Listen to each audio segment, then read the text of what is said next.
Pharisees. Go to the next verse. 16. Quick. We are going far. Blind guides. What sorrow awaits you? For you say that it means nothing to swear by God's temple, but that it is binding to swear by the gold in the temple. I don't have time. Let's go quickly.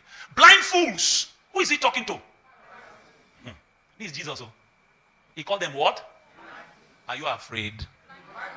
Blind fools. Jesus. Have I ever called? 18.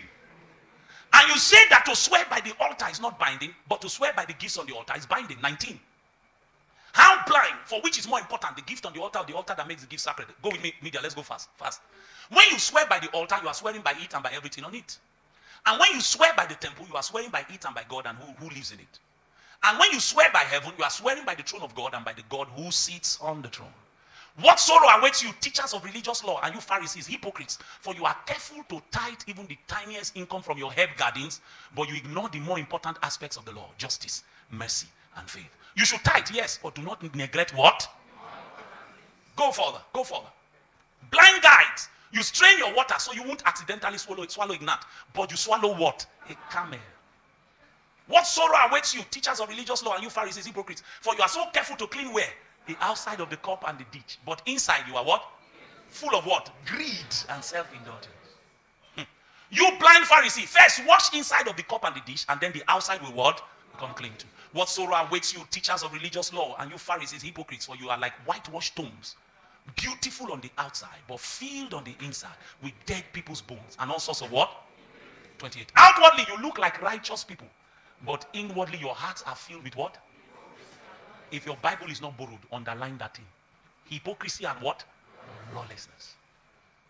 What sorrow awaits you, teachers of religious law, you Pharisees, hypocrites, for you build tombs for the prophets your ancestors killed, and you decorate the monuments of the godly people your ancestors destroyed.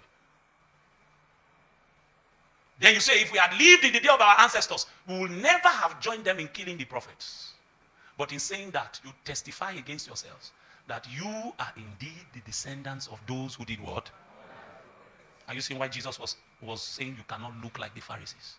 I don't have the time to deal with it verse by verse. I'm watching my time. Go back and read it. You will see that 7 times God says, woe to the Pharisees. Woe.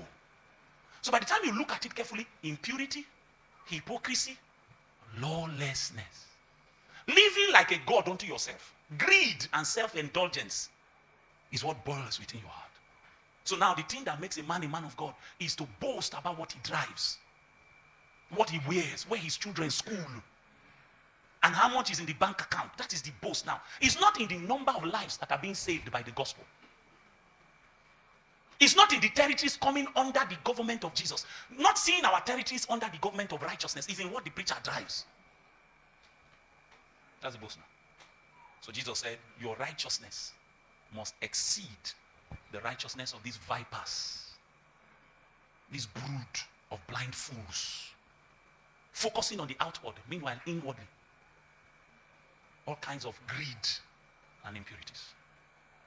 So now, by the time Jesus now gets to verse 22, he's now explaining what he means by these people are lawless, these people are pretenders, these people are hypocrites, but you that is part of the kingdom, one of the ways that your life will take the shape that God has in mind is that you must submit to kingdom laws. So there's a law concerning anger. There's a law concerning sin. There's a law concerning retaliation. There's a law concerning divorce. There are kingdom laws. So Jesus spends the rest of Matthew chapter 5 now discussing these kingdom laws. And by the time you read carefully, you will find out that what Jesus is doing is that in the seat of Moses, this is what Moses says, but this is what I say. In the kingdom, in the new dispensation, the laws are stiffer.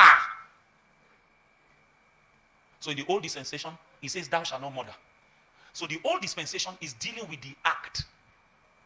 But Jesus now says, in the new dispensation, we don't just look at the act, we look at the motive.